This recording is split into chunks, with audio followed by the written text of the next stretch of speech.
今年的坦克两项比赛即将开始，此次我军派出的 96B 坦克又会有哪些升级呢？这款坦克到底有没有正式服役呢？各位老铁们，大家好，欢迎收看本期迷彩虎，我是虎哥。现在一年一度的坦克两项大赛马上就要开始了，而参赛的各国成员基本上也都已经抵达了俄罗斯的比赛现场。当然，解放军这一次也没有缺席，而根据此前公布的一段画面来看，坦克两项比赛已经完成了单车赛阶段的抽签，而这个抽签所使用的道具就很有意思了，竟然是一个 T34-85 坦克的炮塔模型。对于这款坦克，其实解放军也是熟悉的很。当年苏联在抗美援朝时期支援过我军不少，甚至这其中志愿军还出现了一个相当有名、驾驶 T34-85 的坦克王牌杨阿如。当年在抗美援朝战争中，他所指挥的215号 T34-85 坦克击毁了美军5辆 M46 坦克，成为志愿军头号坦克王牌。至今这辆车还放在北京军事博物馆内，想必我们参赛的解放军战士对于这个炮塔模型那是再熟悉不过了。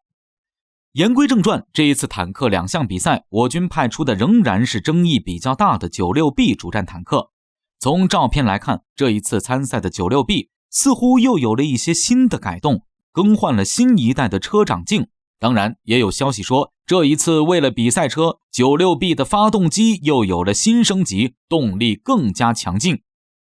前面虎哥说到过，这款 96B 坦克的争议比较大，主要原因就是其状态有些尴尬。我们都知道，俄罗斯搞的这个坦克两项比赛有一个非常 bug 的比赛项目，就是飙车。对于坦克来说，在实战状态下飙车这种情况几乎就是不存在的，毕竟这是主战坦克，不是跑车。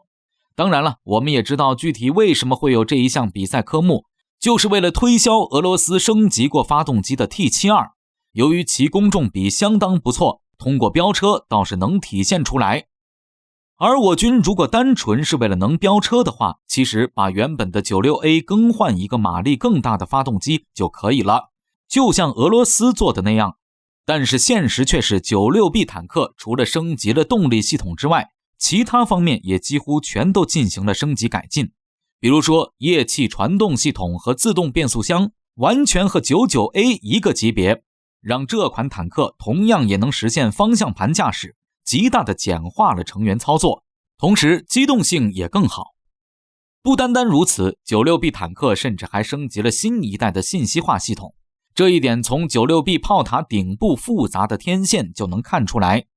除此之外，还有一些有趣的细节升级也不少。比如说，为了提高涉水能力， 96B 还在炮塔的后方两侧增加了两个类似于烟囱管的设备，在炮塔指向正前方的时候，这两个设备正好能和发动机舱前上方的进气口相接，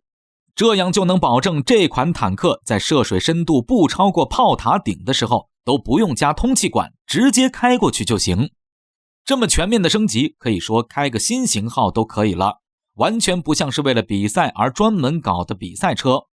同时在前几年，人们还发现 96B 参与了韩区试验，了解细节的老铁们应该都明白，这是进入了装备验收定型流程。但是直到现在， 96B 仍然还是就生产了那么一批。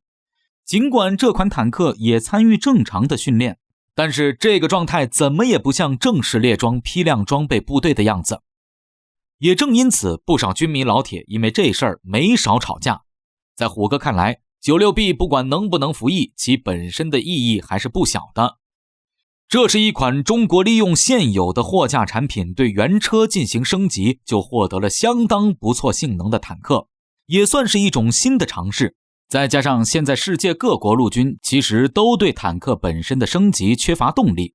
毕竟各国现有的主流3代主战坦克性能基本上都够用，面对一些新技术也能通过升级配件来解决。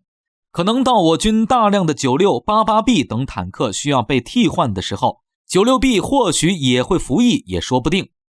当然，对于这一次参赛的 96B 来说，最终的比赛结局基本上也是能确定的，无非就是万年老二。主要目的是推销自家坦克的俄罗斯怎么说也不会让解放军取得第1名的成绩的。不过参加这样的比赛还是有一定的意义的，一方面能试出参赛坦克的各种极限性能，也会遇到很多在测试的时候遇不到的问题，同时呢，也是中俄两军交流的一个好机会。怎么说我们也是不吃亏的。